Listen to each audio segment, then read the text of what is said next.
todos, meu nome é Luana Leucádia Marinho, sou graduanda de Nutrição pela Unirio e vou apresentar o trabalho Avaliação da Composição Corporal de Indivíduos com Doença Inflamatória Intestinal, sob orientação das professoras Fabrícia Junqueira das Neves e Thaís da Silva Ferreira. A doença inflamatória intestinal é uma desordem inflamatória crônica que atinge o trato gastrointestinal. Apesar de suas causas ainda não serem bem elucidadas, se sabe que a doença é multifatorial e envolve a interação de fatores genéticos, a microbiota intestinal e a imunorregulação da mucosa. Uma das principais características da doença é que ela se distingue em fases. Então, durante a fase ativa ocorre uma piora dos sintomas e durante a fase de remissão os sintomas são mínimos ou podem até mesmo não existir. As principais formas da doença são a doença de Crohn e a retocolite ulcerativa. Ambas as formas apresentam semelhanças, mas também características distintas, tais como a localização da inflamação e a gravidade dessa inflamação. Na doença de Crohn, a inflamação pode afetar qualquer parte do sistema digestivo. Geralmente ela atinge o ilho e partes do cólon, sendo uma inflamação descontínua extremamente invasiva, podendo atingir todas as camadas da parede intestinal. Já na retocolite, a inflamação atinge principalmente a porção final do cólon e o reto também, de maneira superficial e contínua.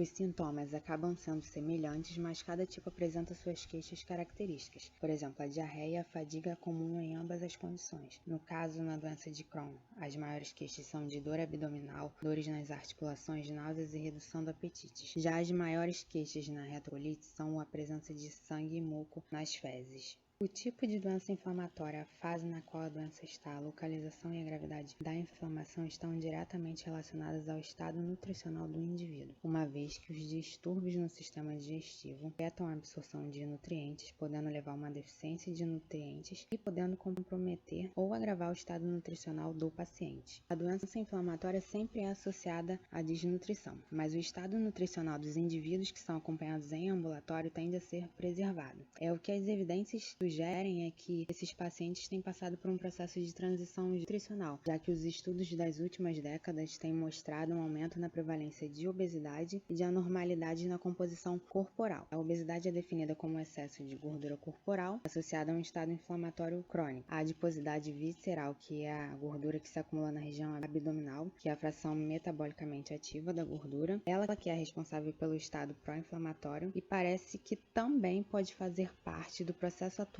na inflamação intestinal local em indivíduos obesos com doença inflamatória intestinal. E foi nesse contexto de aumento do número de casos de obesidade em indivíduos com doença inflamatória que o objetivo do estudo foi avaliar a composição corporal por meio de antropometria dos indivíduos com doença inflamatória intestinal atendidos no ambulatório de gastroenterologia do Hospital Universitário Gafrey Guilherme da Universidade Federal do Estado do Rio de Janeiro.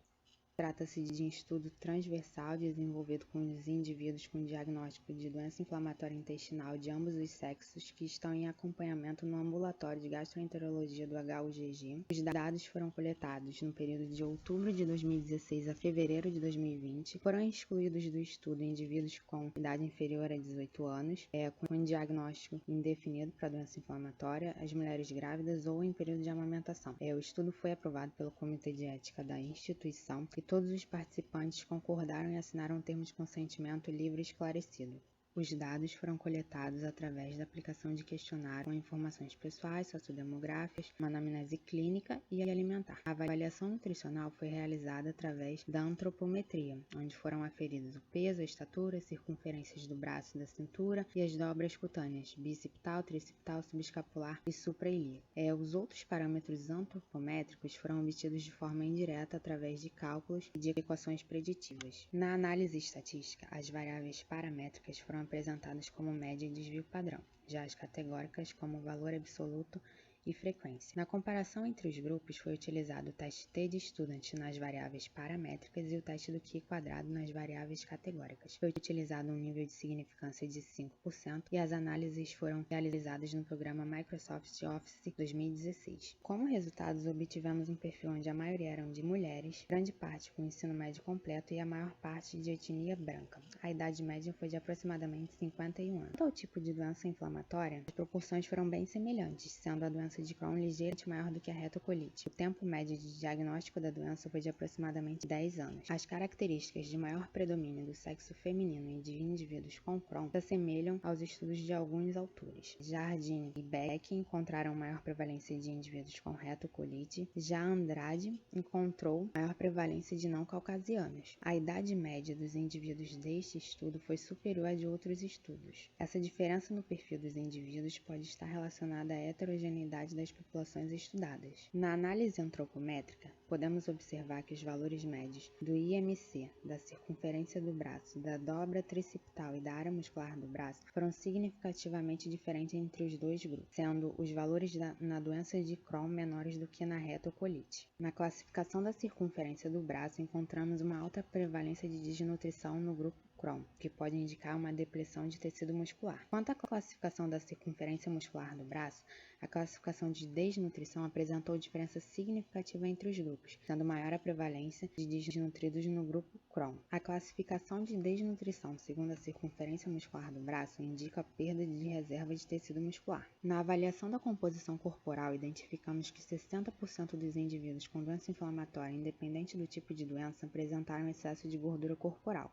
Analisando o estado nutricional de acordo com as classificações do IMC, observamos um percentual representativo de indivíduos classificados como sobrepeso ou obesidade em ambos os grupos. Avaliando o risco cardiometabólico segundo as classificações da circunferência da cintura, nós verificamos que mais da metade dos indivíduos apresentam algum tipo de risco para doenças cardiovasculares. Identificamos na composição corporal um perfil de indivíduos com excesso de peso, excesso de gordura corporal, obesidade abdominal e depressão de massa muscular. Resultados semelhantes ao estudo atual foram encontrados por Silva e outros autores, que identificaram o excesso de peso, excesso de gordura corporal, onde esses indivíduos eram mais sintomáticos e apresentavam elevados valores de proteína C reativa.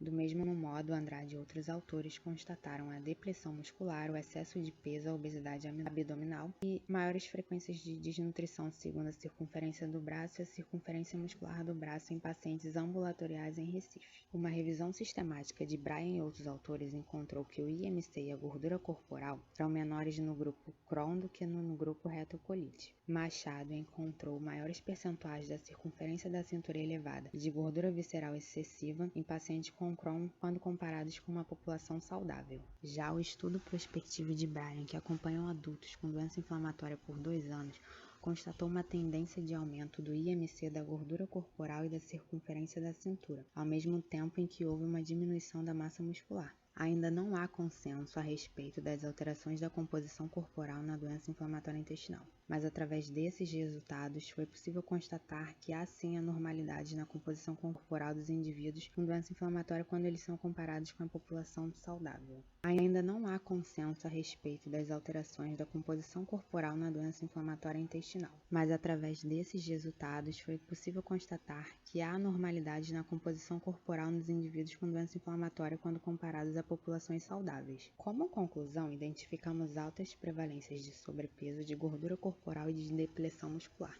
Peso, a circunferência da cintura, a gordura corporal e a massa livre de gordura não apresentaram diferença entre os grupos. Já o IMC, a circunferência do braço, circunferência muscular do braço, área muscular do braço corrigida e dobra cutânea tricipital apresentaram diferenças significativas entre os grupos. O perfil antropométrico deste estudo parece ser semelhante ao de outros estudos. Essas são algumas das referências utilizadas. Obrigada!